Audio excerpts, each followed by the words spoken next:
There we go. All right, this is going to be fun. We got quite a show for a good cause after an amazing 2 weeks of pay-per-view quality TV. We now go into AEW, Fight for the Fallen. Hello, everybody. And I'm just a simple man, and my name is Noah Foster, and welcome once again to another edition of AEWSPARK.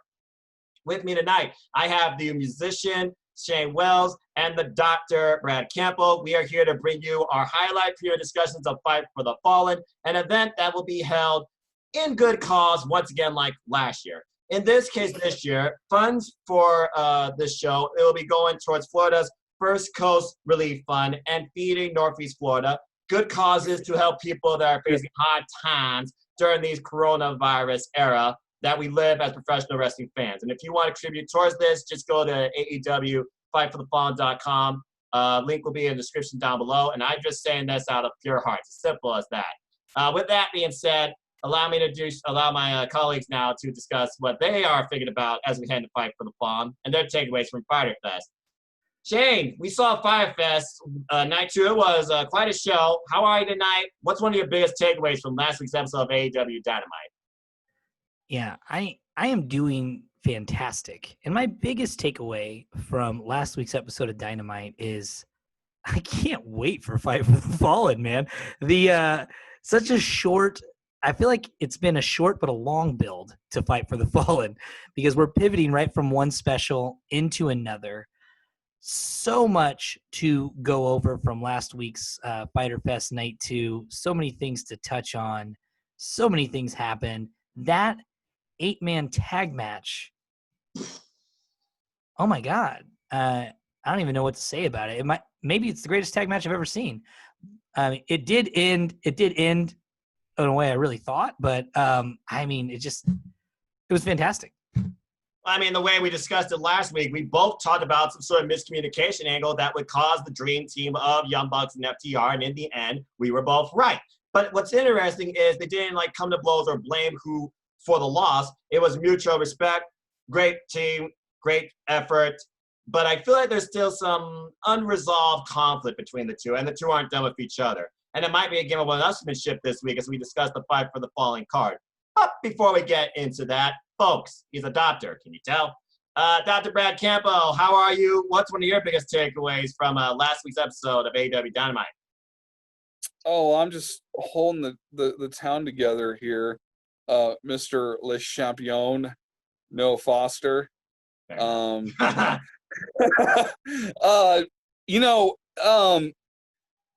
biggest, there's a couple things you can say, but the first thing I just want to say is we just got 2 weeks of pay-per-view quality wrestling on TV, and now we're getting a third week, and both weeks have just been amazing, and it's just third time's a charm. I'm really expecting AEW just to really, really surprise us, knock it out of the park this week. I'm just excited for it, and I think Moxley and Brian Cage, the anticipation is just built even more, so it's just so much more to even look forward to. I think that's very fair enough, considering at first we thought we were going to get Brian Cage versus Jon Moxley for the AEW championship during FyterFest, but due to coronavirus, concerns for Jon Moxley and all those around him, because his wife, Renee Young, I hope she's completely clear and good now, and I hope she's doing well. Congrats on the new cookbook. He was concerned for her well-being as well as his own, everybody else's, so the event got postponed. And next thing you know, a lot of build went towards it, including crowning the uncrowned champion Brian Cage with the FTW title. And you really wonder how much influence this title will have, not only towards Brian Cage's confidence heading into this championship match, but also maybe going forward. And yes, folks, I do tune in AEWDARK, and I always share a little bit of light of that on Spark. And yes, Brian Cage did defend the FTW title against Brian Pillman Jr., and he won, but it was a very strong effort, and I can honestly see Brian Pillman Jr. joining AEW down the line. But with that being said, we can talk more about that later. Let's go ahead and talk about what we're here for first, and that is previewing and discussing Fight for the Fallen. We got 4 matches known and a tag team match to come as well. Opponents yet to be determined. So let's go ahead and first talk about Fight for the Fallen. I want to start with this match, which is interesting to me because on the road to Fight for the Fallen, this was the one match they really didn't play anything into as far as discussion.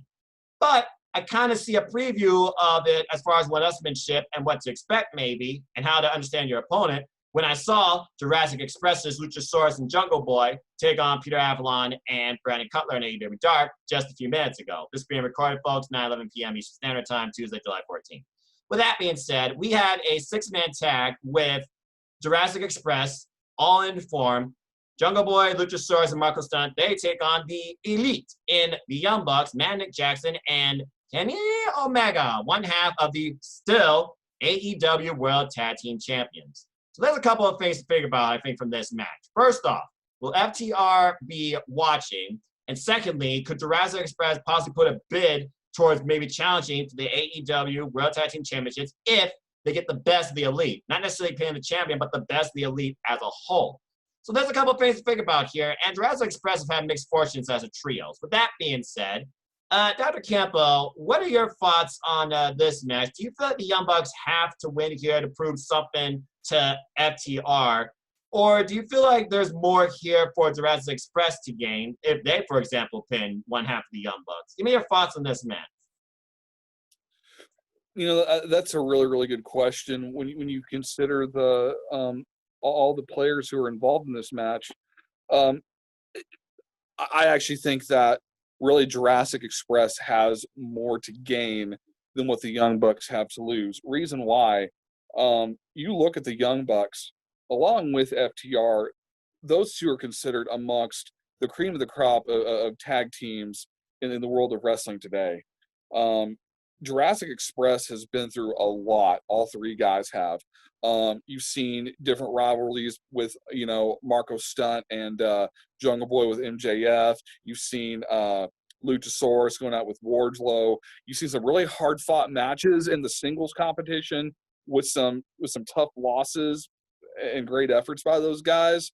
Coming off a victory against Wardlow and MJF, if those guys can come in to Fight for the Fallen and get a victory over the Elite, then that's going to really show that they're going to be a dominant force and that they have the potential to really be some future champions. Interesting, considering you do bring up the fact that they did beat the duo of MJF and Wardlow during a FyterFest. So does momentum continue, or could MJF and Wardlow maybe seek vengeance here, maybe just from the audience, and cost the team? Is that rivalry just settled, or is it still boiling over? With that being said, Shane, he brought up an interesting point bringing up history. Do you see MJF or Wardlow being involved here at all? And does that affect you as far as what you think the result might be? Yeah, so I think that's a great question. I think it goes two ways. Firstly, I think the Bucks are going to go over on Jurassic Express, and I think Marco Stunt is going to be the normal scapegoat. Typically, when Marco Stunt's the jobber of Jurassic Express, that makes sense. The guy's the size of a dime. Like, he's tiny. He's a tiny person. And I mean, it makes sense that he would lose often. So I'm not mad at it. Now I think the Bucks will go over and beat Marco Stunt for sure. But we have the future of AEW brewing between Jurassic Express and MJF and Wardlow. They're not just the future of the AEW, in my opinion, the future of the whole professional wrestling industry. You got Jungle Boy, Jack Perry, who is the son of Luke Perry. So he's got acting chops. We haven't really seen him flex his promo skills, but he can. That's a given. He's only going to, get bulkier as he gets older. He is not a small person. So he's going to get bulkier as he gets older. He'll have that big, larger-than-life appeal. He's got that charisma. You got MJF, on the other hand, who, my opinion, MJF's the best pure heel in the pro wrestling industry. Might be the best all around. When you say pro wrestler and the definition of the word pro wrestler, MJF may be the best modern pro wrestler there is. He adheres to kayfabe. He works psychologically. He draws money. He draws heat. You can't say anything bad about the kid, and that's just it. He's a kid, barely above drinking age. So's Jungle Boy. Yeah. Barely above drinking age. Both in their 20s, their early 20s. You're absolutely right. That's right. And then on the other flip of it, on the big man side of the house, you got, Luchasaurus, who, wow. I mean, just his presence alone, his look alone, his character, completely unique, and his work rate is insane for a man of his size. Yeah. But let's not sleep on Wardlow. Wardlow is a monster, and his work rate is insane too. And he can get heat. He's a heater. Granted, MJF gets most of his heat, but he does have that smug "I'm better than you" face stacked upon his mountain of muscle. So he's a heater. You got great baby faces, great heaters. I would be shocked if, regardless of the result, we don't progress this storyline. I'd be shocked. And we didn't really see too much MJF involvement last week. Not too deep. And I mean, so we got to get some, right? We got to get some. Got to get that heat going, right? You got to have MJF come out and spoil stuff. Yeah, we got to have him ruin stuff. And I really think what I think is going to happen, I'll just be blunt about it. I totally think FTR is going to go over and Marco Stunt will be the scapegoat. But I also think that MJF and Wardlow are going to get involved in some capacity. Now, could I end up being wrong and MJF and Wardlow get involved and cause a win for Jurassic Express? Absolutely, I could be wrong. I just don't think it'll happen because we're building towards the Young Bucks versus FTR. That does seem to be the idea for all out. You are correct. I mean, how can we build towards the Young Bucks versus FTR if the Young Bucks are losing to Jurassic Express? And that's not a knock at Jurassic Express, but in my opinion, FTR is going to come off with the win against the Lucha Brothers. They are. They're not losing. On advance. Whoa, that's a big shot right there. They are. They're going to come off with the win. So if they come off with the win against the Lucha Brothers, and the Young Bucks come off against a loss with Jurassic Express, who cares about the match? I don't care anymore. Like I don't want this dream match anymore because FTR is clearly the serious tag team. They're clearly the good ones, and the Bucks are clearly the backyard mud show guys that just happen to get famous based off of luck. Like that's how it's going to get looked at. You got to make sure the Bucks beat Jurassic Express to maintain the integrity of this build. That's my opinion. I could be wrong, but that's my opinion. That's where I'm sticking it.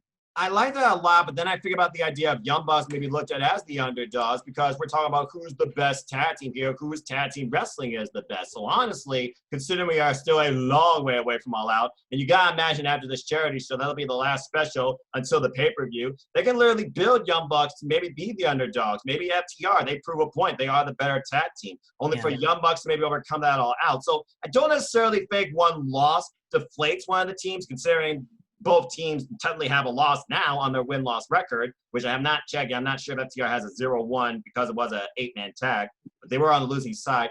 I don't necessarily think one loss would hurt the Young Bucks or FTR, depending on what happens here at Fight for the Fallen, as we'll talk about that match next. But I kind of see your point, but I also just don't want to assume, FTR, Young Bucks, they got to go over here to be a one-upsmanship to prove, okay, I'm just as good as you, our style is just as good, etc. With that being said, the underlying storyline about Wardlow, Luchasaurus, and MJF and Jungle Boy, I can definitely see that maybe coming to play, but more so just a bulk of distraction. I don't see them getting necessarily involved in this match. And as far as Marco Stunt goes, I'm not going to lie. Whenever I see Marco Stunt in a six-man tag, I'm like, boom, Jurassic Express, sorry, you're losing. And against the team of the Elite with one half of the freaking tag team champions, I don't see Marco Stunt pinning one of the Young Bucks or Kenny Omega.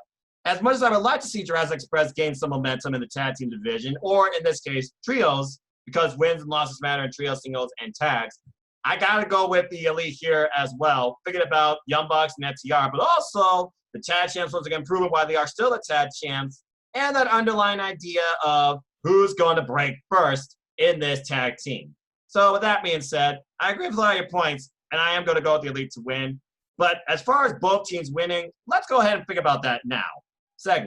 So we're going to go in the other tag team match since you brought it up, and you basically gave your stance. As we have FTR taking on in a dream match I cannot wait to see, a team the complete opposite of them in every way possible. Ciro Mieral in the Lucha Brothers, in Pentagon and Phoenix. What's interesting is during the road to when we were talking about both these teams, basically FTR, they feel like Lucha Brothers disrespect tag team wrestling. Now, this hit me hard when you consider that the Lucha Brothers are one of the best tag teams in the friggin' world, bar none. I looked at their feud back at LAX 5150 and Impact Wrestling, enough said. Ray Phoenix, Pentagon are incredible as singles competitors as well. Yet to hold tag team go besides the Triple A titles, which they have lost against the Young Bucks at one point. But the Lucha Brothers are like, you're going to have to deal with us forever. So the only way you're going to get by is you're going to have to be dirty. You're going to have to be bad. You're going to have to be bastards. And I don't think, okay, we know what the bastard comment was about. Don't forget, folks, these two are part of Death Triangle. We're waiting for the bastard Pac to come back to AEW, and I'm sure he'll be watching this. With that being said, I do think about this match. Lucha Brothers just came back. You got to build some momentum, I feel like, for them, because they can be a serious threat to the AEW Tag Team Championships. And honestly, that could be the tag team I could see facing the champs next come AEW All Out. Then the other side, as you said, you have FTR and they're basically coming on here saying that we're the best. Our tag team wrestling is the best, the only way to go. If you do have the Young Bucks winning on one side, it does seem to make sense that FTR should win here, okay, just to be at that one-upsmanship game.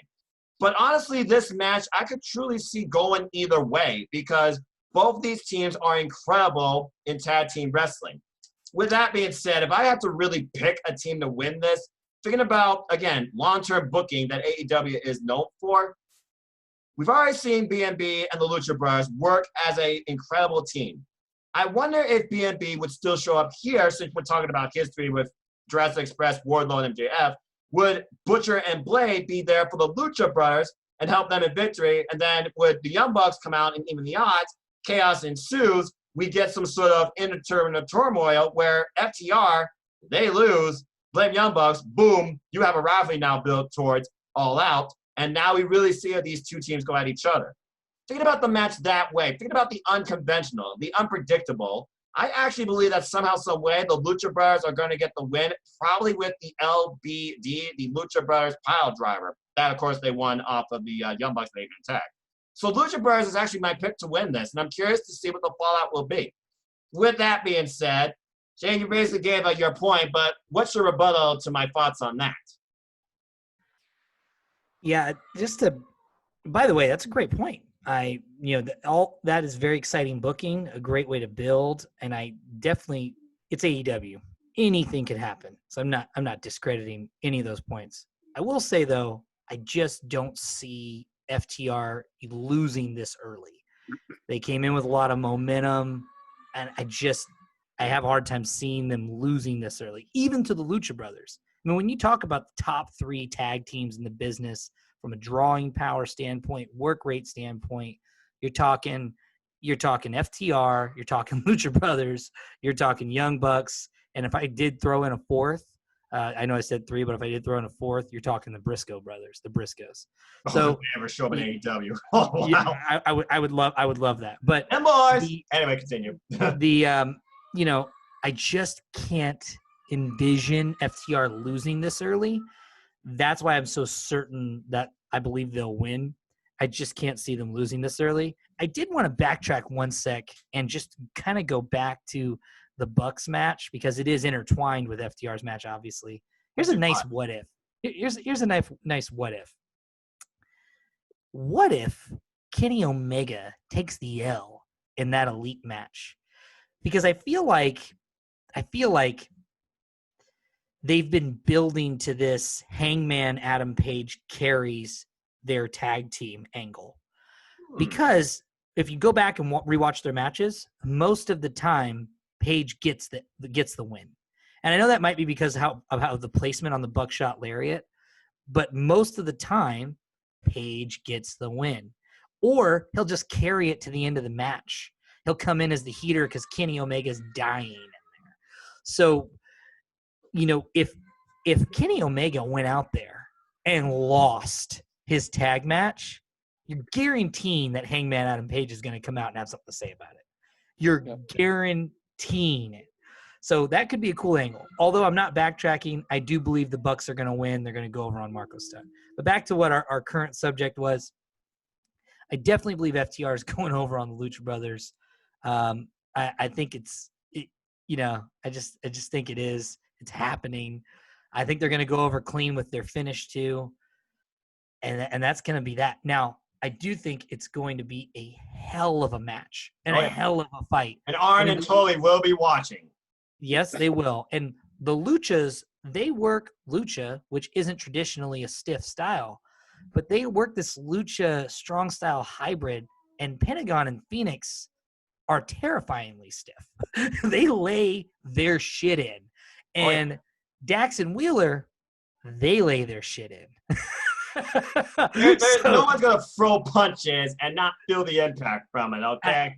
I just can't wait to see how Ray Phoenix, incredible rope counterattack offense, will be countered by FTR. Again, there's a lot of unpredictability to this match. But I do like that underlying idea of Kenny Omega in the L, because technically, you have to imagine that would put Jurassic Express in a bid towards the tag team championships. Oh, yeah. Yeah. But with that being said, you gave Dr. Bradley a lot to think about. But thinking about, basically, you are the decider. We got one Lucha Brothers, one FTR. Dr. Bradley, your thoughts on this match? Who gets the W? You know, there's really a lot of momentum heading into this match. You consider how last week's 8-man tag team match at FyterFest ended with Lucha Brothers getting the pin over FTR.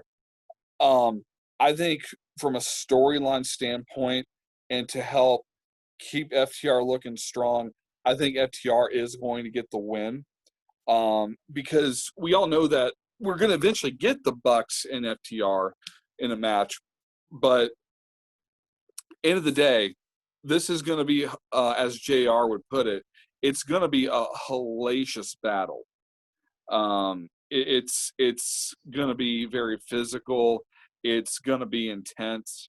Lucha Brothers are going to bring a fight. Really, if you look at either angle, there you can make a really solid argument for there being interference on the behalf of either team. Mm-hmm. But Dax Harwood, Cash Wheeler have been putting on some great promos. They've been talking themselves up. I think that they're going to go in with the mindset of in the match that they only lost because of interference last week. Now they got something to prove, and they're gonna go in and they're going to take out one of the best tag teams. And I'm just going to say this match could potentially be the best match of the night on the card. Considering what we got still to talk about, I do see that as well. But again, I just don't want to count out the idea that B&B are finally building momentum towards themselves with that 4-man tag. And I still see them being involved here as well. Because again, AEW Tag Division, it's hot, it's on fire. Everybody wants to be number one. And that's why I feel like you're going to see some interference that could really cause and be a difference maker here. And keep in mind, one thing AEW doesn't do, I don't think they've ever done it yet, is a disqualification ending to a match. I don't think they have yet to have a disqualification ending to a match based on interference by another team or ref stoppage or call. So it would be interesting also if that was the first here, in a way that technically, okay, we lose, but we lost via DQ. And you talk about interference, I think it more goes to miscommunication because they were on the same team, because at the end, one of the Young Bucks, bam, he kicked one of the members of FTR. That cost them the loss. Bottom line is this. I feel like that bottom line, we're still building towards the eventual Young Bucks versus FTR, whether or not they're involved in a triple threat for the tag team titles, whether or not Jurassic Express goes after the AEW Tag Team Champions beforehand, whether or not B&B and the Young Bucks or FTR, they face each other in just a singles tag match again down the line. We're just going to have to wait and see. But there's definitely a lot to think about when it comes to AEW's tag team division and the potential of the Kenny Omega and Heyman Page breakup at All Out, which would be the biggest moment of the year before their 1-year anniversary on Dynamite. But with that being said, thinking about moments, thinking about, opportunity, thinking about capitalizing on it, you got to think about this match here, which I think is really going to be a big moment for one Sonny Kiss. A lot of people might not be aware of this person. This person was involved in Lucha Underground, very dynamic background in gymnastics, brings a lot to the ring. This person last year was involved in Fight for the Fallen in the buy-in, facing Peter Avalon. And he's garnered some attention ever since being part of AEW. I think one of his biggest coming out matches was his singles bout with Christopher Daniels, and that was on AEWDARK. And that match could have gone either way, too. That was back and forth. So here we stand as Cody defends the TNT Championship against Sonny Kiss. And basically, as Arn puts it, aren't going to be there simply to call the right moment for Cody to capitalize on this. He believes Cody got to bring the same type of intensity, the same type of momentum as he did against Jake Hager. That's the only way he's going to win this. To Sonny, he's special. And honestly, you talk about this being the best match of the night. This TNT title match, it could be a sleeper too. It could be the best match of the night as well. So if Cody's going to win this, he basically needs to be the best bell to bell. As Tony and Double A, they're the ones responsible for picking Cody's opponents. But you think about Cody, you think about the longevity of this title, you know what this title stands for and what Cody wants to bring this title to be and what he wants this title to bring to AEW. Something in me right now believes this will be Sonny Kiss's best AEW match to date as a singles competitor and really will open more people's eyes. By the way, homophobic community, fuck off. God, open your damn mind. Sorry, just had to get it out there. Anyway, as I think about this match, something about this makes me feel that Cody has to win this. But I think about the way that his matches have finished. Going all the way back to the very first one with Jungle Boy. And then he faced Ricky Starks out of nowhere. He had Mark Quan. I know I'm out of order. He had Hager. This is going to give me an ending I'm not going to expect. And I feel it's going to really boost Sonny's stock in AEW. But with that being said, I don't see Cody losing. I see Cody retaining. With that being said, Dr. Brad, give me your thoughts on this match. And there was a name dropped during the Road to. They talk about if you could pick somebody outside AEW. They mentioned the name of Warhorse, which really piqued my interest. I need to look more into this. But I want to get your thoughts on the TNT title. Do you see Cody retaining? And honestly, if you were to pick a name from the independent scene, who would you want to see Cody face next for the TNT title, if he retains? Well, you know, that's a really, really, really great question. I do think Cody's going to retain. I think Cody's had a really, really great run with the TNT title. I think he's really adding a lot of prestige to it. You know, Sonny Kiss really has got a lot of talent and a lot to show for with what he's doing in the company right now. What I do think you're going to see happen, we've talked about Arn Anderson being present. Don't count out Joey Janela. I think Joey Janela is going to be in Sonny's corner. I think Joey Janela is going to be out there trying to help spur him on. You're going to see some, you know, building between those two, as we've seen previously with the match of Lance Archer and Joey Janela. I think we're going to see that relationship continue, and for those two to really kind of help spur each other on, so to say. But as far as you know, an independent wrestler that would challenge Cody for the title, you know, that's a really, really, really good question because, you know, there's just so many eyes on AEW right now. You just don't really know who the company is going to pick.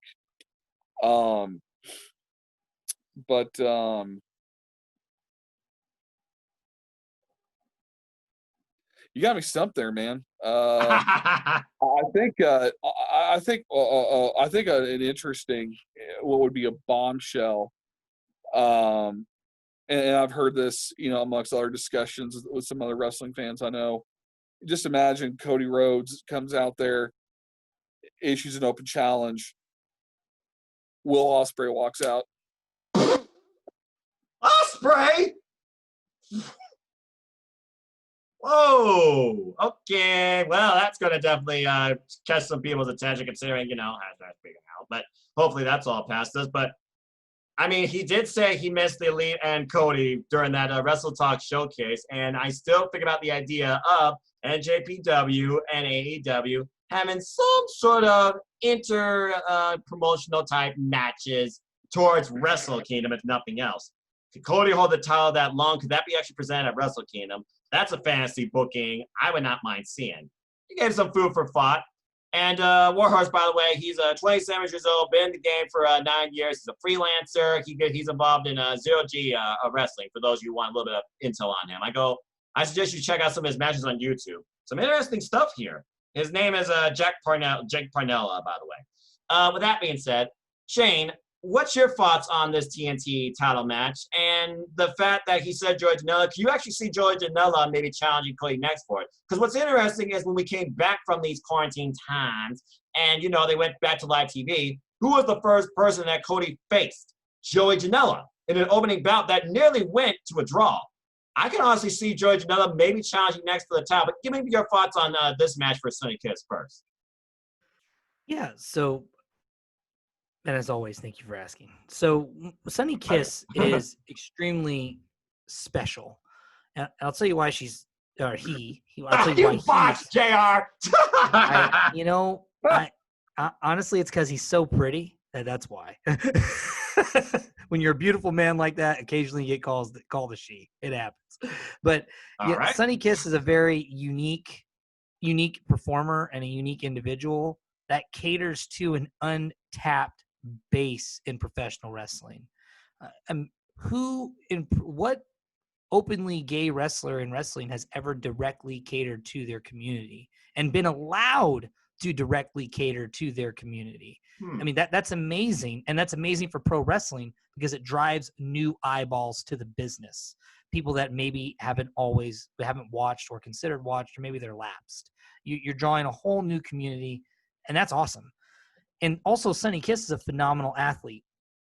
The things that I've never seen from Sonny Kiss in watching his career and the totality of his work so far, I've never seen Sonny Kiss pull out a stiff, grueling bout. Like he kind of has the same issue, a similar issue to Private Party, except not as bad.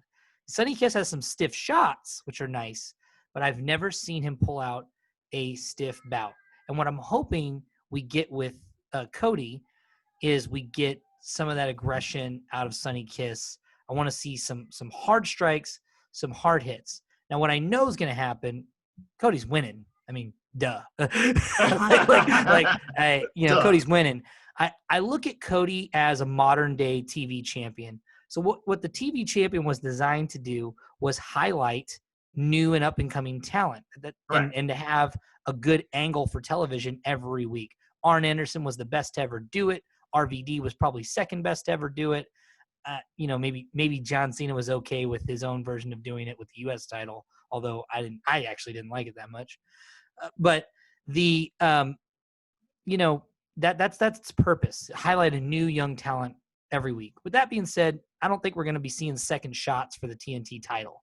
I don't think we're going to see another Janela Cody match just because he already had his tee up and he's gone. You asked the doc who you would pick for the indie scene to come challenge for the TNT championship. Yeah, and if you know anything about Warhorse, feel free to contribute. Yeah, I'm a big fan of Warhorse. Crazy good promo, crazy athlete, good worker, a little bit of a throwback old school in terms of his character dedication.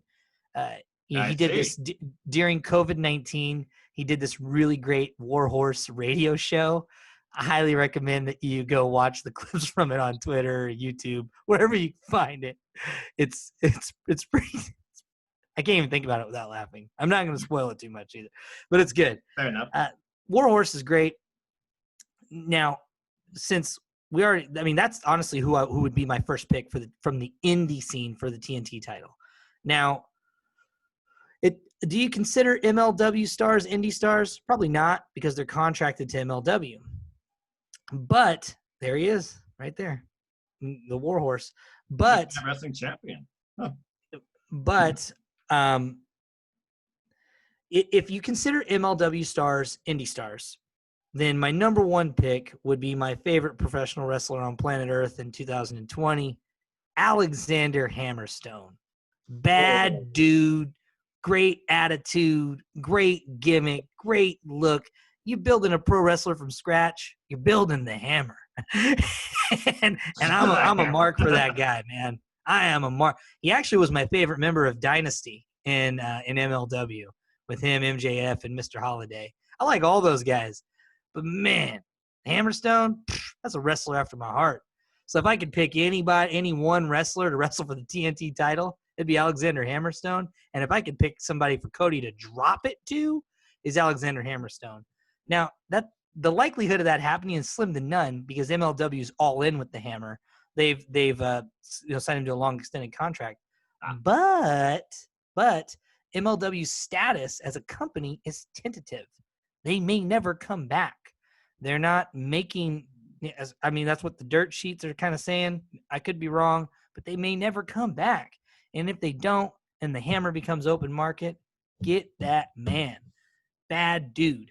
So just to recap, because I said a lot of stuff. Cody's going over clean in a nice competitive match. I want to see Sonny Kiss do some stiff work. And if I could pick anybody from the indies, if you consider MLW an indie, Alexander Hammerstone, man. Jesus. Love that guy. I mean, considering we already have Brian Pillman Jr. involved with AEW, and he's been with MLW, and he's only like a couple of years actually in the business, and considering you do bring up someone with past history with MJF, that'd be an interesting swerve actually for MJF to set that up maybe, and maybe rebuild his faction in AEW, because MJF could be like, I'm going to challenge you next for the title, Cody, and next thing you know, no, I don't want this title. That title sucks. I want the real belt. And next thing you know, boom, there's your hammer introduced into AEW. Kind of like how they brought Jeff Cobb in for a one-time match, as he still represented Ring of Honor, as he was the hired gun by Le Champion, Chris Jericho, to take out John Moxley ahead of their match at AEW Revolution. Didn't work. So I like that a lot, because again, it does seem like they are using talent within MLW. I mean, Tony Schiavone was freaking with MLW, now he's with AEW, just saying. So I could honestly see that happening. I like that a lot. Okay, so we've already talked about, shifts and ideas of people from NWA or MLW or just the independent scene in general. The list goes on and on and on and on. But I guess we'll have to wait and see, but we're all in agreement that no matter what, going to be a really good match, but Cody's retaining.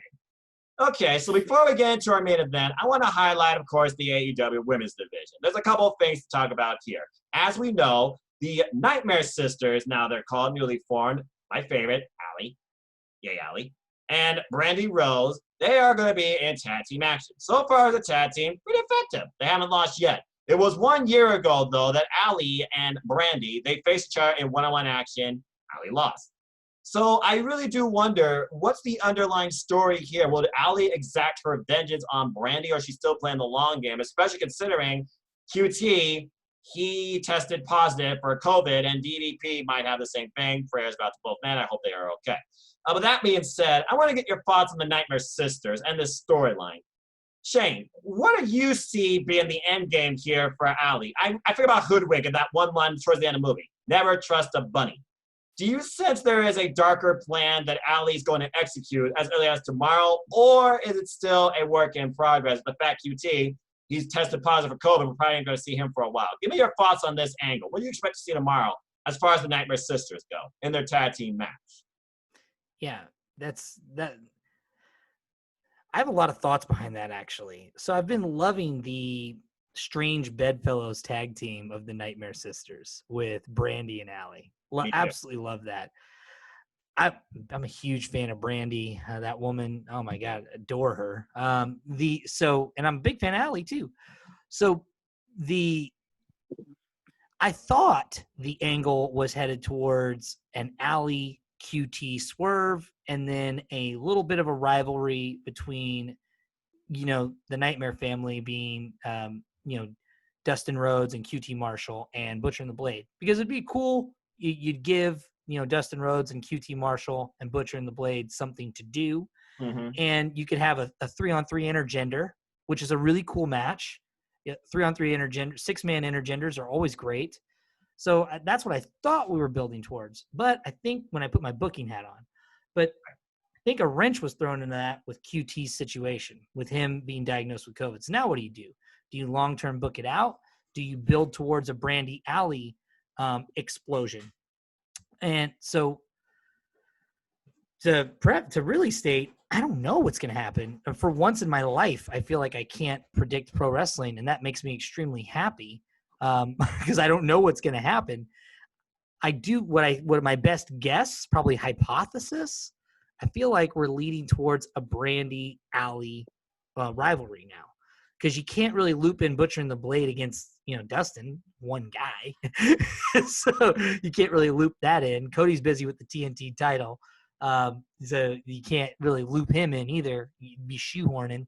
So I would imagine this is going to lead to an Allie Brandy explosion, unless this leads to a legitimate women's tag team in AEW. And if that's the case, where does that go? Because there's not a legitimate women's tag division. There's not enough women to have a legitimate women's tag division. Now you're with independent talent. You're absolutely right. And there's arguably not enough TV time. So when I do the process of elimination, I think about where it's going. We're going to head towards an Allie swerve on Brandy, and then a Brandy Allie work. But one thing that could happen, because I believe we are seeing a subtle build to an AEW stable. People are calling it the AEW's Four Horsemen, so I'll say it. And Brandy could be a part of that. And if Brandy is a part of that, then we could see a Brandy heel turn on Allie. Okay. I remember Brandy as a heel with the American Nightmare Cody, all the time getting involved in matches, feigning injuries. I don't know if I necessarily want to see that again. And when I think about Cody and Brandy being representatives of this company, something about heel right now just doesn't seem like a term that could work for either of them based on what they represent and what they're doing. Kayfabe be dead, you call it what you will. But also, I don't want the idea of executives, because they are executives of the company, having one-upsmanship because they're heels. Otherwise, you literally just are recreating WWE McMahon authority era. Ugh. With that being said, Dr. Bradley, give me your thoughts on this whole Nightmare Sisters storyline. What do you see coming out of it tomorrow? Because, again, we're 1 year out. Allie lost to Brandy. Does she deserve revenge? Does this go on a little longer because QT's out of it? He brought up a good point that BB probably won't be involved because, again, they're right now dealing with the tag team division, FTR, and stuff like that. So give me your thoughts towards what you see next in this direction of the women's division as far as the Nightmare Sisters go, that literally are doing their third or fourth match, I think, now to date together. Well, I'm going to kind of piggyback on what Shane had just said in that, for the first time, he just feels like you can't predict what's going to happen in wrestling, and, it makes you happy. I feel like in this situation, I have to really agree. I think that QT's situation, testing positive for COVID, I think put a real monkey wrench in what they were doing. Now, with what they're currently doing right now with the Nightmare Sisters, I think it's a little too early to tell. They've had, about 3 victories so far. There is the point that Allie lost last year. I don't see a swerve coming because we just got this team put together. I think we're going to see another victory, but I think that depending on how hard fought the victory is tomorrow, we're going to see where it really goes. So if you were to ask me after tomorrow and how the match goes, I think I can give you a more definitive answer, because my thought process is if they work well together and they have a hard-fought victory, they're going to be taken seriously. Then you can really start to explore the dynamics and the relationship between the two individuals, Brandy and Allie. But if it's just kind of a quick win, a little of a squash match, then it could be just something to say, well, here's this until QT gets better and gets back, and then we will go back to where we originally were. Yeah, and Allie once again goes heel because never trust a bunny, like that line it could be towards the end of the movie. But yeah, and with Dustin there conveying this idea of he doesn't want to see his friends hurt. Think about what you're doing. Think about you could really be part of this family. Dustin's going to be the real influence here, I think, of keeping this team's momentum going forward. And with the fact they're also just coming up another victory in AEWDARK against Diamete and Rachel Chanel, someone that looks like she miles out of France. I don't see the Nightmare Sisters losing nor being dissolved this soon, especially with the whole QT thing. QT get well soon. But as far as who they're facing, there's not enough women on the actual AEW women's division right now for them to face. So it'll probably be another dynamic indie duo. I could maybe see Skylar Moore and Kenzie Page. That's just an idea. Trying, to think a little differently and stuff like that. Okay, so I don't think there's much to say right now about that. But let's go ahead and talk about another thing to think about. Le Champion is going to be back. Once again, he's going to have something to say, but he's also going to be on commentary. So we're in for some fun, and we're in for what's next for Chris Jericho. Dr. Bradley, Chris Jericho's coming off the biggest win of his life against the most dangerous man on the planet, Orange Cassidy. Where the hell does he go from here? I don't know about you, but I don't see him simply challenging Cody for the TNT title, just calling him out. I don't know if I want to see him personally call out Mike Tyson. And I really don't want to see him necessarily saying, I beat Orange Cassidy, I deserve a shot because I never got my rematch for the AEW World Championship. So give me your expectations of what you think Le Champion is going to say. What is he going to announce? Well, I think that one thing you can always count on from Chris Jericho is that when he appears on anything that's related to wrestling, he's going to be Chris Jericho. You can expect a lot of really hilarious moments. You can expect him to really build up some of the heel characters. He's going to have a lot of fun with the commentators. And if there is any mention of Pineapple Pete, he's going to say, Pineapple Pete, I hate that guy. So those things, at a bare minimum, I expect. Now, what's interesting is you go to Fight for the Fallen, and you don't have a single match from anybody in the Inner Circle. So, that's a good point. So, we could really get really almost, you go back to what we discussed earlier tonight, and that AEW has this mindset of, well, anything can happen. Does the Inner Circle come in, and do they interfere in some of the matches? Maybe you have a couple other guys that come out and join Jericho on commentary. The Inner Circle right now is just kind of hanging back in the shadows. They've suffered some defeat, and they're just kind of watching, and no one's talking about them right now. So they could be the wild card on the show. And they can be Chris Jericho's ace in the hole to really put some foils in some of the matches that are going on that night. Interesting. Shane, we talked about before, the Inner Circle, they were dominant for what seems nearly a year, and now all the members are coming off losses except for Le Champion himself. You got to wonder if he's questioning maybe his Inner Circle. Does he need to, redraw it? Do you think that maybe he's going to have something to say regarding the people that lost and maybe putting them on the spot, or even dismissing somebody? What are your expectations for Le Champion's announcement or statement? Yeah, so I think that, in other companies, we see a lot of, I don't want to say short-term booking, but we see a lot of jumping the gun to end stables. Well, we don't want them to overstay their welcome, so we'll end it. Every single stable in AEW right now is working. There's really no justifiable reason to end the stables.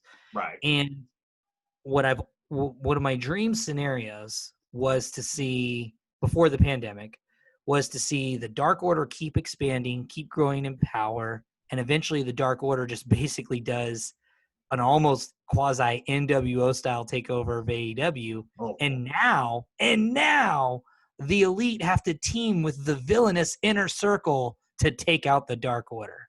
That's a story that I'd been making up in my mind. James Campbell next year, calling it now. I like that. that I wanted to see. Oh my God! Could you imagine the reluctant Strange Bedfellow team in a blood and guts match with the Elite and the Inner Circle? Would be hilarious. It'd be hilariously awesome. But now I'm not so sure that I'm going to see that. The Dark Order's going in a bit of a different direction. A direction I like. It's good, but they're going in a bit of a different direction. You've got the Elite, the Elite's almost disintegrating, right? I mean, we know that, Kenny Omega and Adam Page are a time bomb. We know that, they're really kind of, Matt Hardy, who was their ally, is now kicking it with Private Party. So, to me, I feel like the Elite's crumbling a bit. The Inner Circle, I don't think they're going anywhere just yet. I don't think they're going to get overhauled. I don't think they're going to go anywhere. I think right now it's a great time to back down on the Inner Circle so nobody gets sick of it, so they don't develop any go-away heat. And also, one of their team members was wrapped up in a huge controversy, so he had to go away. So I understand not highlighting the group as a whole right now. Right. In regards to what Jericho's going to talk about, I do think Jericho is going to address – I think Jericho's going to address the situation. He's going to address the losses, but I think he's going to do his thing where he goes, but we're just getting started, baby, and we'll be back, you know, and maybe he'll do some funny excuse making to blame everything on some sort of like odd conspiracy with the Elite, you know, and Cody being a narcissist, right? I think that he'll probably I think he'll probably talk about how the Inner Circle's down right now, but they're going to come back because they're a family and they don't hit each other with each other's finishes. How many we've never hit each other with each other's finishes. Not yet, anyway. He loves to say that. So I think he's gonna do that. Do a nice little comeback speech. He might poke some fun at Jake Hager, but I don't think it'll be too bad. Maybe he'll poke fun at Jake Hager's gear from his last match, which it was hilarious gear. It looked like underwear. So, I mean, like bright blue boxer briefs. Come on, if you can't, he had to have done that intentionally. There's no question. There's an eye-catching, to say the least. One thing I wanted to add, and I just thought of this, Shane. You mentioned talking about conspiracies. What if you have Jericho on commentary? You got Dr. Britt Baker sitting outside in her wheelchair, I was going to bring her up. And they start talking about how everything is Aubrey Edwards' fault. That's right. That's what I was building to. That's what I was building to, Doc. Come on, you can't blame Aubrey for that. That's what I was building to. Aubrey counted the win for Chris Jericho's matches, okay? She counted the win against George Cassidy. You can't use Aubrey Edwards in this scenario. No. But he badmouths her all the time. And he does badmouth her all the time. So I could easily see them going, yeah, it's Aubrey. She's the godfather of this. She's the leader of the conspirators. That's why my nose got broken by Big Swole, who had a summons, a subpoena to basically be suspended from the arena. Yeah, she got in and threw something at my assistant, Reba, who knocked me in the face. Now I have a busted nose again, thanks when Hikaru Shida first started during the AEW Dynamite quarantine era. That picture of her in the hospital with the busted nose is like, jeez, here we go. I loved it. And so now I wonder if she's actually going to be on Dynamite this week. I imagine she's going to be, because come on, who else is going to be? Who else is going to send notes for Tony Schiavone to talk about gold. During the show? She's pure gold.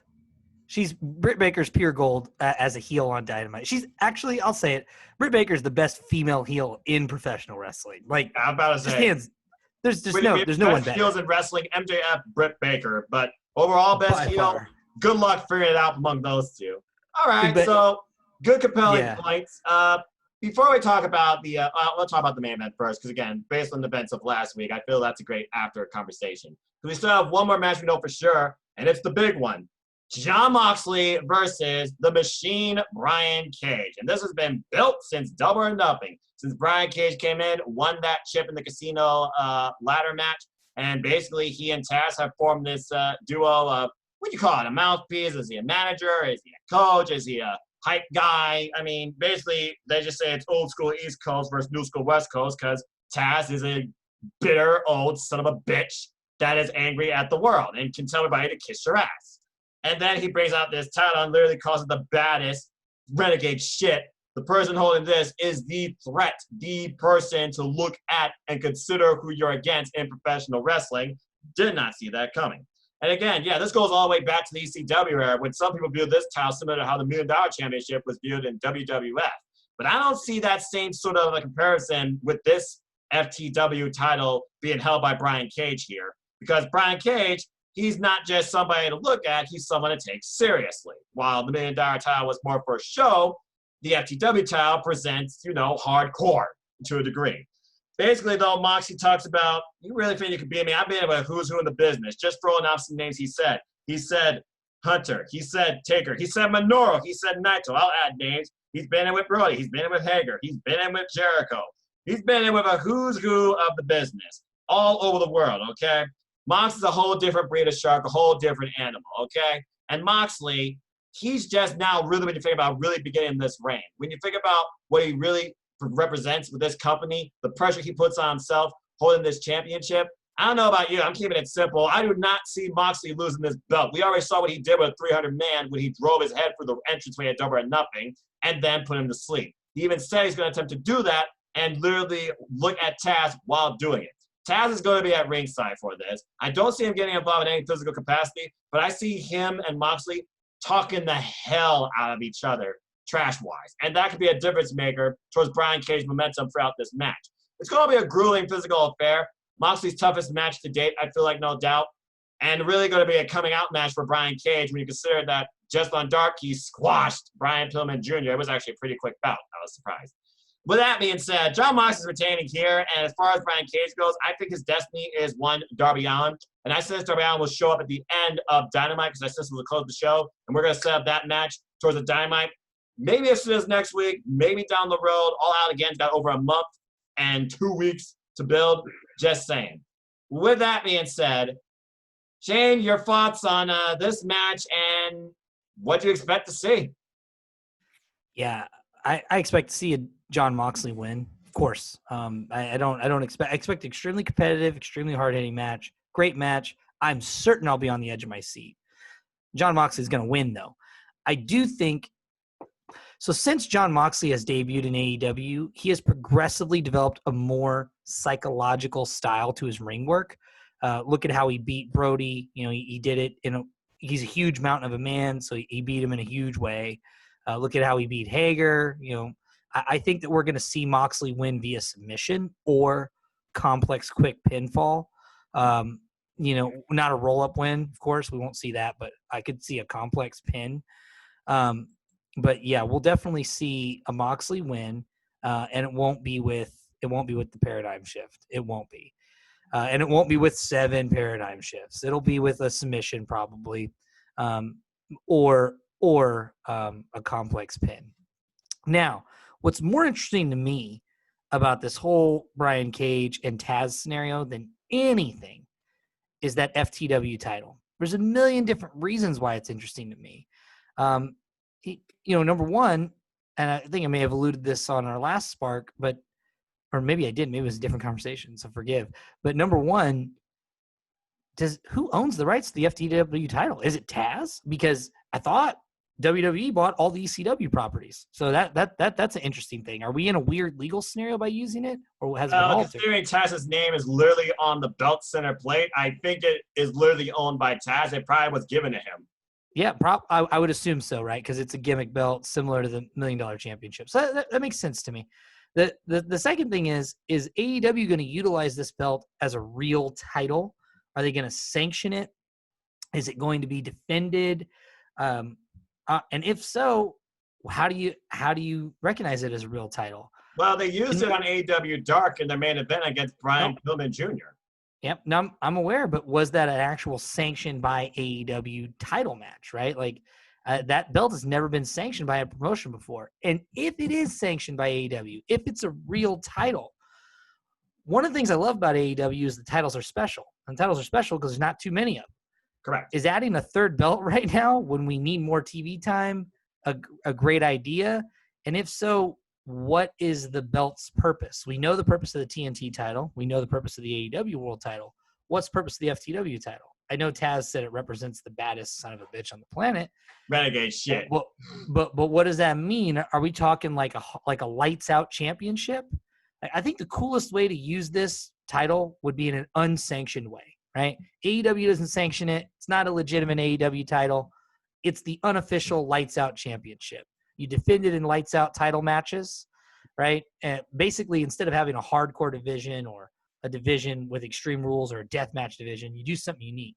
You do a lights out division, which is an unofficial division. It's not sanctioned by AEW. It's not official, and it has an unofficial champion. And wins and losses don't matter. That's right. And wins and losses don't matter for that title because it's all unofficial. And so I think that would be the coolest with my fan hat on and daydreaming.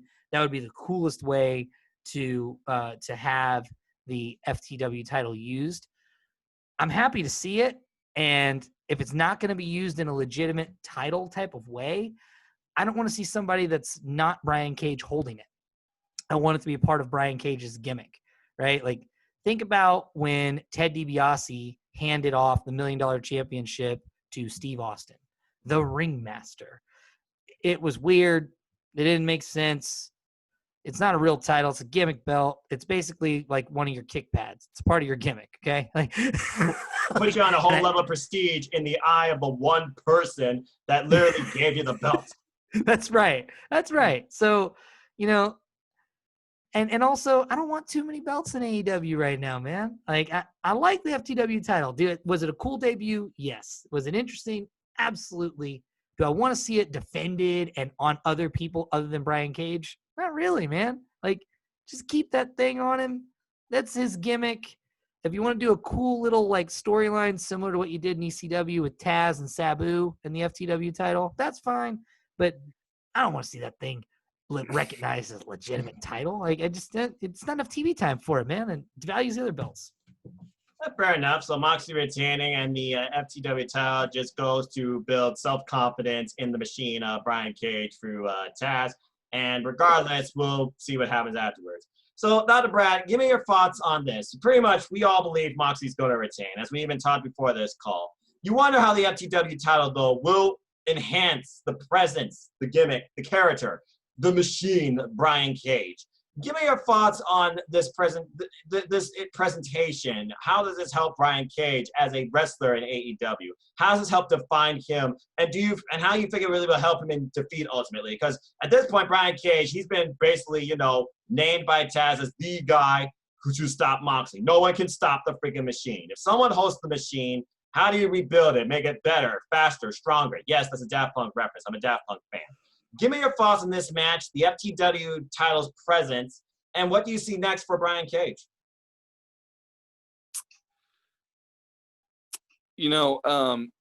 I saw that belt come out, and I read. I didn't know too much about it, so I had to read up on what the FTW belt was. Mm-hmm. The fuck the world title. That's why freaking just said she couldn't say it on the AEW Top 5. So I actually, you talk a lot about this AEW versus WWE. I actually thought initially, in seeing how you have Taz paired with Brian Cage, some people may not like me making this comparison, but I'm going to do it because that's what we do in wrestling. We talk about things. Yeah. I see a lot of similarities to how Paul Heyman and Brock Lesnar are together. And I almost thought that belt on him in a way was just a little jab at how WWE has handled Brock Lesnar, him being a champion, but just not being present and holding a title that is supposed to be prestigious. So what AEW is going to do is they're going to give a guy a belt just to give him one, yet he's going to show up week after week and clean house. And Taz is going to be there in his corner. Well, I could actually see that happening, especially on Dark, as long as he has this with Taz being on commentary. I could honestly see the FTW title being a standard thing, showing up on Dark and even defended. So I like that a lot. So that was actually my initial thought, and I thought, you know what? They're just this belt. You can even call it a prop if you want to, but the thing is, Brian Cage is a machine, and at the end of the day, we've talked a lot about Cody Rhodes and what he's doing for the TNT title. We've only had 2 champions as the world champion AEW. Yes. When you think about it, you had Chris Jericho, who was the veteran all-star to get things started and rolling. And then you take Jon Moxley, another top well-known star, to be the first babyface to run with the belt.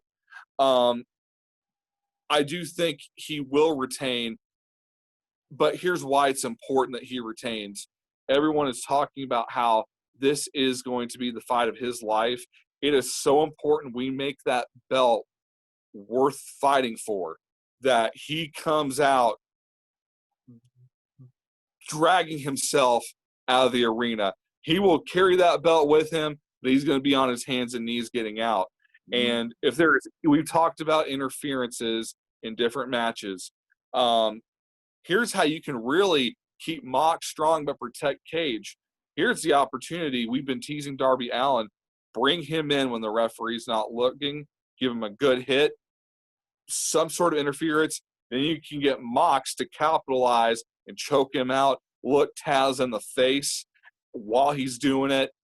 Bam, Cage is out. Mox gets the win. Taz goes crazy. John Moxley, ladies and gentlemen, still your All Elite Wrestling World Champion. And you set up Darby Allin versus Brian Cage right through the match instead of afterwards. I like that. So, yeah, and again, when it comes to a face champion, you want to put the face champion through the ringer. He's really going to do everything he can in his power to defend this title. It's not going to be easy. It's not going to be like a heel who still seems pretty strong, able to walk in their own power after a match because they're the champion. They resort to those tactics. So bottom line is this. We believe that the FTW title holds a presence in protecting Brian Cage. It might hold a presence now more on AEWDARK going forward, especially with Taz being on commentary. And we believe that Darby Allin is next to face the Machine, but Moxley's going to retain this title one way or another, and it won't be easy. And it will be a grueling fight. All right, so we already talked about Fight for the Fallen. Let's go ahead and talk a little more about Dynamite, what we think's to come. We briefly highlighted the women's division as far as Nightmare Sisters, but that's taking place on Fight for the Fallen. We already talked about Britt Baker, Big Swole, their tips still going on. We expect Britt Baker to still be there, communicating with Tony, and Tony is going to communicate everything Britt Baker sends to him, and it's going to be mostly backlashing the AEW women's division, Aubrey Edwards, and most likely Big Swole. And chances are Big Swole probably won't be on AEW Dynamite because they'll probably have her arrested because Tony Khan says, I can't, take all this. I can't have and stuff like that. I haven't seen Tony Khan react to a Big Swole breaking summons, it seems, or serving or whatever. But let's go ahead and talk about something we do know that's coming, but we don't know who. What do you think, Dr. Brad, about Nyla Rose's announcement that apparently she is getting a manager of her own? We might be getting another AEW debut and another enforceful presence for the AEW Women's Division. Hikaru Shida watching from the audience, she heard it straight on. We saw Nyla Rose crush two of the independent women talents, supporting pro wrestling folks. Kylan King and I think it was Danny Jordan. Apologize if I screwed that up. Or Kenzie Page, I forget one of the two. Anyway, I think about who can manage Nyla Rose to put her forward in the AEW Women's Division to get another title match. It's got to be somebody outside the company. I don't see Britt Baker doing it. I don't see Abaddon doing it. I don't see Awesome Kong necessarily coming back and doing it. She didn't even give us a hint to it being somebody awesome. I have no idea. Now, one of my friends from another podcast I do called The Sauce, shout out to you, Pete Moss, in Columbus, Ohio, he threw out this name, and I think it's crazy, but maybe it could work. So with that being said, Dr. Brad, who do you think is the manager, and do you think it could be somebody like Medusa? I think that's a very, very good possibility. We've talked about there be a potentially growing roster.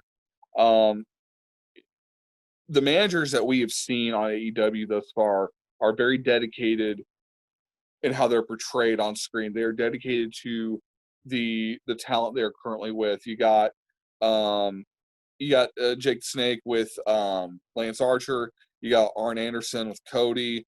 You got Tully Blanchard with Sean Spears. So I think it's going to be someone we've not seen on screen in AEW just yet. Medusa would be very, very probable. I think she is a likely guess for a lot of wrestling fans. Here's something else to throw out. When you think about managers, how you pair them with wrestlers, there's either going to be a lot of similarities between the two, or there's going to be a stark contrast to the characters that they are paired with to kind of add some balance. A name that I've not heard thrown around in quite a while that I think would be an interesting fit for Nyla Rose, if you were to see someone like Karma come back. Karma. Whoa. Well, that certainly isn't, that's a different presence altogether. Okay. I don't know necessarily, though, if they pull the trigger with that. That'd be crazy. Okay. So, Yeah. Shane, we've heard Karma. We've heard Medusa. Give me your thoughts on who you think could be the manager for Nyla Rose. And honestly, what sort of presence or dynamic do you see between the two? Obviously, if you're with Nyla Rose, you're going to be either a huge mouthpiece or somebody as big and dominant as her, I feel like. So is this manager going to be more of a vocal presence or a physical presence? So, yeah, I'm going to go with vocal. Nyla Rose is an amazing athlete and a great worker. I mean, let's just, outside of her, reflecting a lot of aggression in her tone, she's not the best promo.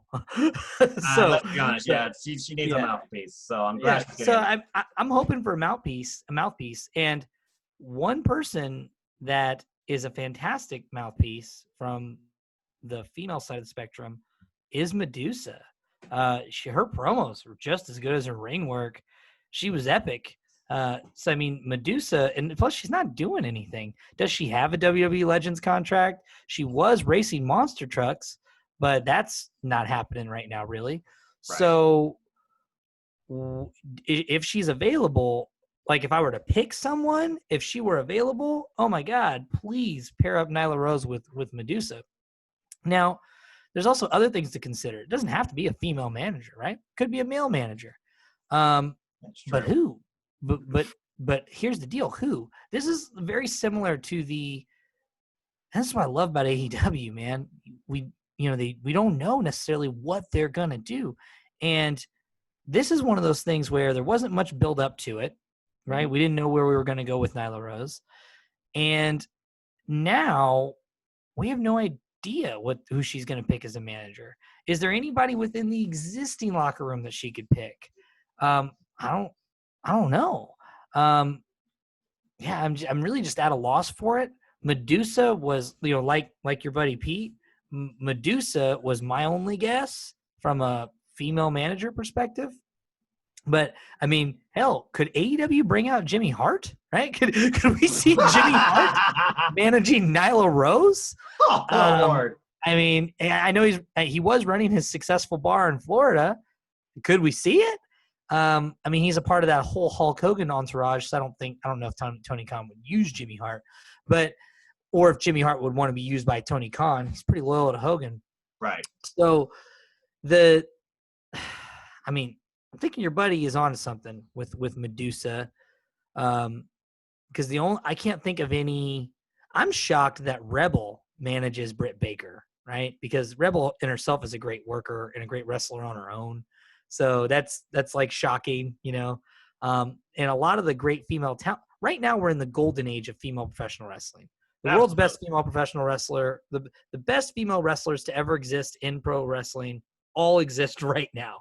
I love Trish. I love Medusa. I love all the women that came before, including Chyna. But come on, let's talk about Charlotte Flair. Let's talk about Sheeta. Let's talk about Britt Baker. Come on, the list goes on and on. Women's wrestling is at one of the highest I've ever seen as a professional wrestling fan. And let me reiterate what I stand for when I say women in wrestling.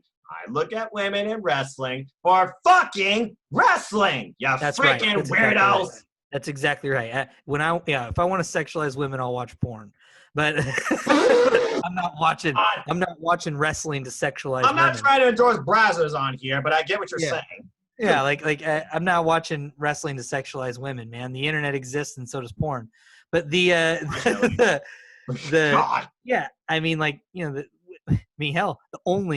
best part of WWE is the women's division. Should just change the name to Women's Wrestling Entertainment because it carries the company. But I have no idea who it's going to be. Now that I heard your buddy's second a thought I already had, and looks like Dr. Brad had the same thought. I'm hoping it's Medusa now. Imagine if he actually manages Nyla Rose to win this title, and she dumps the AEW Women's Championship in the trash can and shows us a new one because people talk about how small and the presentation of the AEW Women's Championship. I hate it. I hate the way that thing looks. it looks like a Cowboys belt buckle. It doesn't look like I gotta agree with you. like why would It you make it reminds so me of small? some of the titles in Japanese pro wrestling for the women. Even they look a little bigger and have more presentation. So I mean, the star design on the Stardom titles feels more normal. Dr. Brad, you have a thought. I see your hand raised. Yeah. So when I think about managers for Karma, the comparisons I was making earlier, I naturally kind of went to female wrestlers that were kind of bigger in size, hence the names I mentioned, like Medusa, Karma. But talking about the mouthpiece aspect, you guys have a really, really good point. And this is a name I've not heard tossed around a lot, and I think the reaction would be crazy if this person were to come out. Imagine Karma comes out and says, "I'd like to introduce you to my manager who's going to help me win the title," and then the next thing you hear is someone on the microphone yelling, "Excuse me!" Oh God, I forgot about her. And it's Lord, Vicky Guerrero. I totally forgot. Vicky talk about Guerrero a heater. has been a fan and is at AEW shows. Oh God, I forgot Talk about her. a heater. And rumor, by the dirt sheets are all saying that Vicky Guerrero has an AEW contract. Oh no. So talk about a heater right there. Oh God. What a great personality, a great manager. And One you of don't the got to best female heels in professional wrestling. She made you hate her. I mean, I hated her, right? But I wanted to see her. She didn't have go home heat. I hated her because I wanted her to see. She knew how to be a heel to the point that you never want to go away heat for her. But as well as fans oh God, here she comes. I just wanted to see her get her ass kicked. Yeah, exactly. I just wanted to see her get her ass kicked. Butt. Oh yeah. Oh my God. Man, and talk about low-hanging fruit, Doc. If she's already there, just use her, man. You don't got to convince Deuce to come out of retirement. Or what if WWE has Medusa locked up one of those weird work for me for the rest of your life contracts because I don't want you to go anywhere.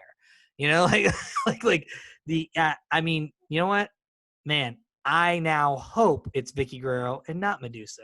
Boom. And I'm a huge Medusa mark. But Doc, you made me change my mind. Give me some good VG. Hey, RIP Latino Heat. Give me some I think VG, we literally man. jinxed ourselves with the fact you're literally wearing a shirt in the name of Eddie Guerrero. Even like the rest of my life. With that being said, oh Lord, freaking Vicky Guerrero and AEW. Every week I'll be like, oh God, here she comes. Just wait for the moment. Wait for the freaking moment. Oh Lord. And give her an interaction. Give her an interaction with MJF.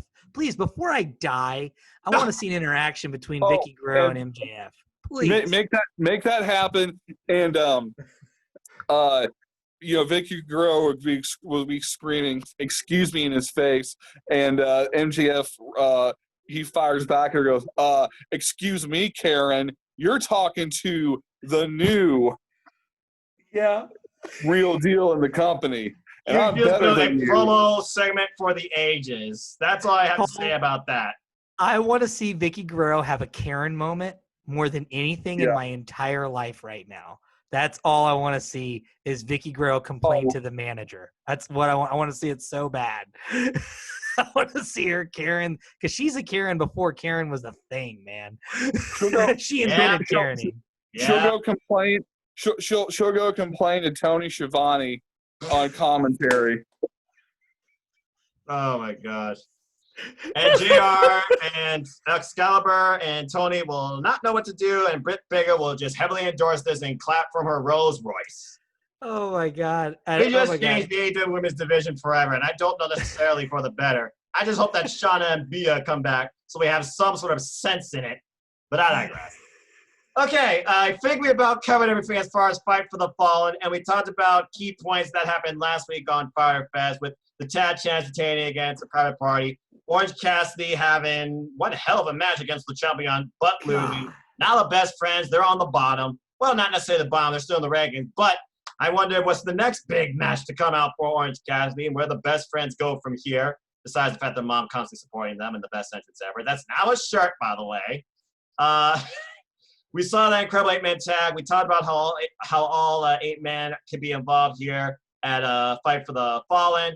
And we talked about the fact Jordan might be in Sandkiss's corner, despite the fact he nearly died against Lance Archer, and we don't know who's next for that guy. Oh, good grief. If Lance Archer comes out during that freaking TNT tournament, nah, I don't see that happening. I think we about covered everything for this week. So with that being said, is there any other possible common closing questions or thoughts as we head into Fight for the Fallen tomorrow?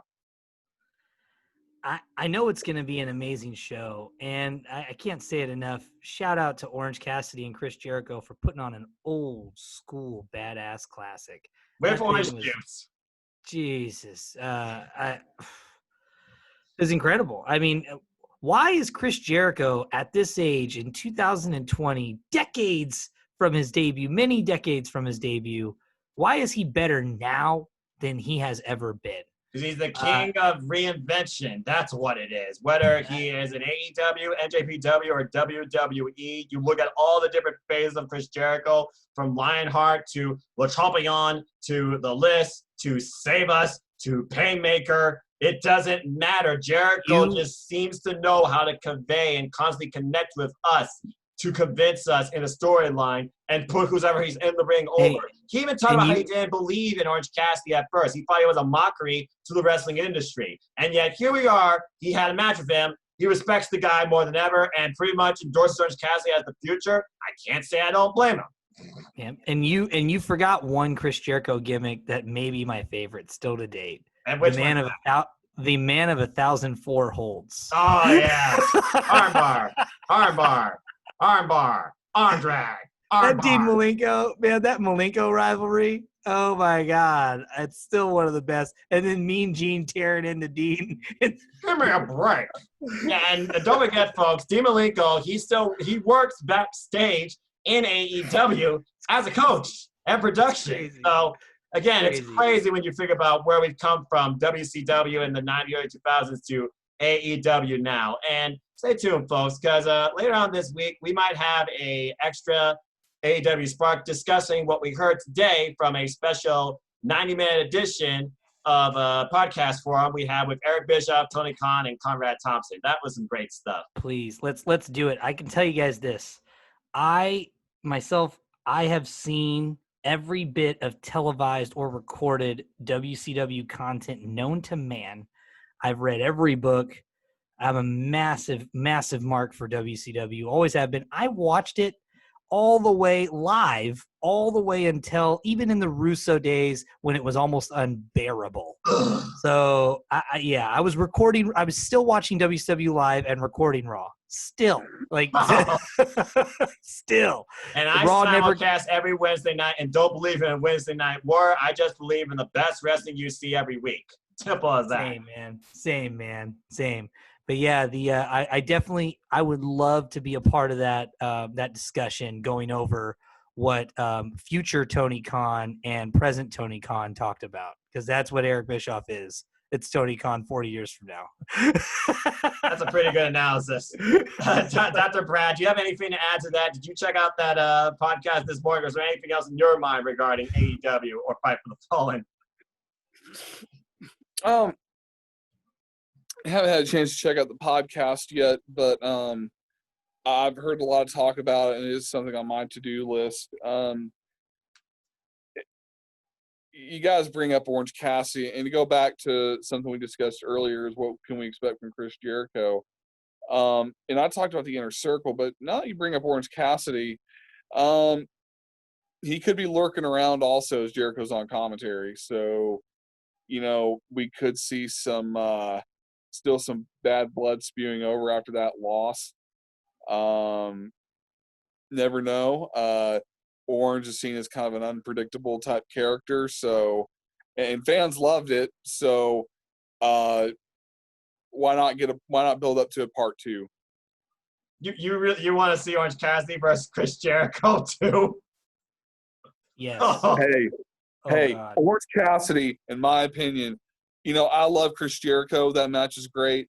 I personally felt like Orange Cassidy should have gone over. Maybe now he'll get his chance to do a part 2. Just have orange juice dump on him by like chomping on again. Yeah. Oh my Part gosh, two, that was such a fun I'm with you there, Doc. A part 2 with no hat trick, meaning like you have Orange Cassidy go over clean second match, and then Jericho and Cassidy never touch again. I would love that. And the other thing too that has to be addressed at some point is the loose ranking system that we have in AEW. I love the loose ranking system. When I say loose, I'm not knocking it, because pro wrestling can't have a rigid ranking system, because then Correct. it loses its dynamic self. But it does need a loose ranking system, so you know who, what, when, and where, and why. And you got, if you don't know when to create a storyline for somebody, you can just go, oh, let's see who's on the ranks, and then create something. So you got MJF, who's ranked number 1, who's undefeated in AEW technically. That guy's got to make a gripe at some point. I am hoping that at All Out, Jon Moxley drops the title to MJF. I'm hoping that MJF makes a big ass stink about it. Like the fact that he's ranked number 1 and he doesn't get a world title shot. I want him to do that. But to your credit, Noah, I would also love to see him be the first TNT champion with the proper TNT title. I would like to see Cody drop that to him at some point. So I'm torn there. But then you also look down the rankings and you got Lance Archer, you got Brody Lee. When you look at the top 5 of the rankings, any one of those guys can make a gripe for next up after Brian Cage. And I'm interested to see who gripes, because somebody should be. Well, the funny thing is, you talk about someone that fans have always been critical of also with AEW when it comes to the ranking systems, like, oh, why are the tag champs defending the titles against the Natural Nightmares? They're not ranked the number 1. People still have, like, criticisms about the ranking system, but I think you define the word there, why things happen like they do. Loose. These rankings literally change week by week based on who performs the best, who wins, and who loses. And just to give you a subtle insight, you're absolutely right. The top 5 right now, MJF, Brian Cage, Lance Archer, Brody Lee, Chris Jericho, in that order. Women is Nyla Rose, Big Swole now number 2, Penelope Ford, Chris Statlander, injured, and Britt Baker. Tag teams, Dark Order, Best Friends, Private Party, Young Bucks, Jurassic Express. And you think about all these different type of matches that you might see come out of this, title or non-title. That could just be little bits within a storyline itself towards something bigger. Hence why we were building up towards Best Friends and Omega and Page, where basically both teams, they put not only their title on the line, but their position. So again, it all goes back to that looseness of the ranking system. It's not confirmed or tight. It literally could change week by week. Yep. And if you booked every match based on rankings, let's say you did, you can get the same matches over and over again. Pretty much. Like, Control C, Control V. Aha! Yeah, you're gonna get into a booking loop. So and that's what WWE does to itself. We don't want that with AEW. We want no booking loops. We want dynamic, surprise, the capability of anything that can happen. That's why it's a loose ranking system, right? You lose, you're back of the line. Brian Cage loses, he might be high on rank, but he's back of the line, man. So I just want to see some guys make gripes about the system, right? I want to see the high rank guys that haven't gotten shots, like MJF, make a gripe. Let's get Brody Lee back up there. In fact, let me flip it a little bit. If we saw MJF take the TNT strap off of Cody, why don't we book Brody to go over on Moxley? Why not? I would love to see the Dark Order have the world title. I am all for the Dark Order collecting all the power because I want my fantasy to happen. I just wait to see what a Dark Order Anna Jay brings to the AEW women's division, because you know that has to be happening, and whether or not she gets her vengeance against Abaddon, who we know is lurking in AEW. With that being said, I'll close with this, and I'll ask Dr. Brad this. Dr. Brad, do you believe the Dark Order should actually challenge the AEW Tag Team Champions next because they're number 1?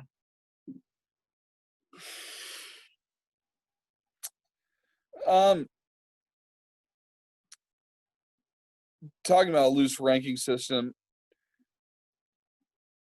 you go by statistics, it makes sense. However, we talk about growing their power. There's a lot of story to develop within the Dark Order still. So I do think that having them at number 1 I think I would like to see them use that as a selling point as they go around and try to collect people to join. Like, hey, you see the guys always, hey, join the Dark Order, join the Dark Order. Add that to the list of reasons why people should join the Dark Order. Not only that, but you still also have a story to develop with Colt Cabana and Brody Lee. That's true. So there's a lot of dynamics to consider.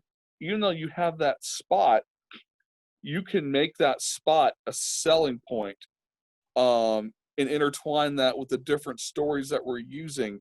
Because right now, when you look at the tag team division, even though you have this way up here as the Dark Order's number one, you have the champions of Kenny Omega and Hangman Adam Page, which we know is going to implode at some point. But right now, all eyes are on FTR, Lucha Brothers, Butcher and the Blade, and the Young Bucks, because those are the four teams that have really been duking it out lately. And those are the teams that are really trying to prove themselves and really go after that gold right now. Yep. I can see that literally turning into a fatal four-way number one contenders match. And let me also add one more thing. You talk about Brody Lee and the Dark Order. It would not surprise me maybe in one promo that Brody Lee develops his own top five in the Dark Order, since everybody's numbered and we know the Dark Order are each watching each other. But I'll also say this as we close. I will never join the Dark Order. Never! Join the Dark Order. Never! With that being said, we'll have to wait and see how the rankings play out, and also the conclusion of, well, basically the next phase of AEW towards AEW All Out as we look towards Fight for the Fallen tomorrow. And once again, ladies and gentlemen, please look at this show more than just another fun wrestling forum to really engage with others that are pro wrestling fans like you for a fun couple hours. Please donate to the cause if you can.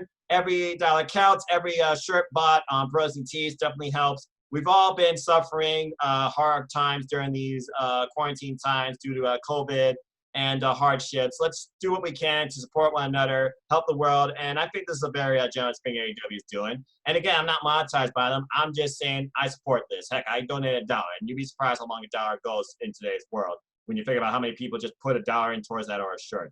Make a difference. Just share it. Bring awareness. Simple as that. With that being said, I'd like to thank you all for tuning in to another ecstatic edition of AEW Spark. Let's go ahead and close for the evening, as always, with this. Shane, as always, sir, an extreme pleasure. You're incredibly insightful. We definitely will get together later this week for more wrestling talk on so many other topics as we discussed in our pre-show. But is there anything else you want to plug or promote, and where can people find you to talk wrestling? Yeah, want to talk wrestling with me? Feel free to hit my Facebook, Shane Dowells Jr. I'm oddly easy to find. There's no privacy for me. And Shane Dowells 1 at Shane Dowells 1 on Twitter. That's another great way to find me. Twitter's a fantastic way to find me. I mean, that's like my mecca, and that's how I really got to know a lot of you, including you two fine gentlemen. I thank you both again. God bless you both. With that being said, Dr. Brad, this was extreme pleasure. I know this definitely was a nice outlet for you. I hope you're also feeling better. Keep doing what you're doing. Is there anything you want to plug or promote, any advice you want to give fellow wrestling fans, and where can people connect with you on wrestling or doctor's advice? Remember, folks, the pharmacists. Pharmacists are doctors. I'm just going to say that. Dentists are. Yeah. My name, I am Dr. Brad Campbell, Pharm D. And I am like James Bond, except I have a license to fill. It's one of my punchlines. Oh, I will never stop using it. It's beautiful and amazing. So you're brilliant. Oh God, you're brilliant. It's amazing. Yeah. Which, by the way, I do think that real quick, I do want to say that I think Brody Lee, you talk about the Dark Order and the numbers, maybe he'll be the Ernst Stavro Blofeld of AEW. You have like with Spectre in the world of James Bond, you got number 2, number 3. Now I'm just geeking out and being ridiculous. I'm into it. I can see it happening. He's already labeled numbers. He's got 5, 7, 8, 9, 10. Tonight's pick 5 for 500. Never mind. I'm not playing the lottery, nor am I giving you lottery advice. Anyway, continue. Then you have all these segments, with the Dark Order and who's going to take them out. And AEW's looking. It's like you see someone at the bar taking a drink. Like, who are you? Page. Adam Page. Yes. No, I'm so Yes. but on a That's some serious real note, cowboy shit. That's cowboy shit right damn there. right it is. But you guys can find me on Team All Elite, the Team All Elite Facebook page, the messenger group for those you guys who are on there. But just a couple things to shout out, and particularly with with the Team All Elite page. Right now, during this pandemic, and with COVID-19, there's a lot of people with different feelings and perceptions of things that are going on right now. Having gotten to know so many people in the wrestling community, the wrestling community is one giant family. And being a music guy, being a metalhead, wrestling fans, metalheads are very similar in the sense that we can be super diverse, different opinions, but we're all like family. So during this time, as things are still hard, I just want to encourage all you guys just to, still be willing, reach out to those you guys aren't, hearing from on a regular basis. Continue to show love and support towards one another, be willing to listen. Those things really do make a difference. And at the end of the day, I know for me, my faith in God comes number one, but friends and family are very important too. And having those people to help back you up and be there in your corner are always going to make a difference. And just being able to just take time out and have those hobbies and passions, being able to discuss things like pro wrestling and the different things we love, it just just helps to put a smile on your face, keep your attitude positive, and keep yourself and your spirits up. So just mentally take care of yourselves, get plenty of rest, and just the past is the past and look forward. Nice. Should we all be taking hydrochloroquine or no? Come on, Doc, tell us. I'm just kidding. Man. I'm just kidding, man. We don't. We could really turn this into a political podcast. Oh Lord, quick. No! Back to censor. Back to the no. Should I put a flashlight inside my body and turn it on? Oh Lord. Radioactive. We've lost all control. I got to close this work. Thank you, Dr. Brad Campbell. Extreme pleasure as always. God bless you, sir. Ladies and gentlemen, I thank you all for tuning in on this fun, wild conversation. Love to hear your thoughts. Love for you to join in the fun. If you want to know more about me, know this. I'm just a simple man. And if you haven't figured it out by now, I am a lifelong fan of ... wrestling. So follow me on Twitter, nodq.com/Noah, Instagram @Foster9016. Follow this little YouTube channel here, youtube.com/user/NoahFoster210. Still figuring out the short URL setup. On this forum, you'll find all things wrestling. Shout out to my AEW family on Twitter. It's all things wrestling here with AEW, NJPW, Impact, Independent Sport Wrestling, folks, and so much more. More content to come this week, including predictions and outtakes on New Japan Road, some adversity, and I'll definitely be back later this week, at least with Shane and who knows who else, to discuss the 90-minute special into the Fight for Pharm preview podcast with Eric Bischoff, Tony Khan, and Conrad Thompson, and much more. If you haven't figured it out by now, support my family, support Team All Elite, support NoDQ, support Wrestler Joy, support Pro Wrestling Discussions, support Independent Wrestling, because that's the heart of it. Support wrestling, folks. As simple as that. As always, I like to close. Support your wrestling outlets, but big and small. Let's keep growing this incredible, diverse, unique, elite, authentic, unscripted, unrestricted wrestling community together. Simple as that. With that being said, thank you so much to everybody who tuned in. Please like, share, subscribe, comment, tell a friend. Hit the bell, know the next video goes live on this channel. Hit the subscribe button. Help me grow this channel. Reach out to more of the wrestling community. Shout out to all 159 that's been with me on this fun YouTube creator's journey. It's not landing anytime soon. I hope you enjoyed it. I hope I encourage you to embrace your passions, express them, build friendships, build a community as well, straight from you. Let's support one another. Wear a mask. It could be a lifesaver over your face and nose. As simple as that. Stay home. Hey, I'm just taking it home as I always do. Also, stay tuned. There'll be another episode of Simple Chat in 7. So if you have questions, I got 7 minutes. You got several questions. Just send me questions using the hashtag Simple Chat or direct message me on Facebook. And if you want to be part of this forum, all are welcome here that are good-hearted people and fans of wrestling then, now, and or forever. It's simple. All you need is to message me or Gary Joe or anyone that you've seen here, and we will put you on here if you have a voice and opinion to bring to AEW discussion. It's as simple as that. All you literally need is a phone, because I do this now through Zoom. It's as simple as that. So for that being said, for the Dr. Bradley Campbell, Pharm B, for the very informative Shane Wells, I'm just a simple man, and my name is Noah Foster. I hope you all take care, enjoy life. Tomorrow's never guaranteed. Treasure your families. Enjoy wrestling. Find something or someone or some promotion that connects with you. You'd be surprised what can come to it. You'd be surprised what you can actually work with. And until next time, support those that are in need. Be above yourself. And be safe and have a good night.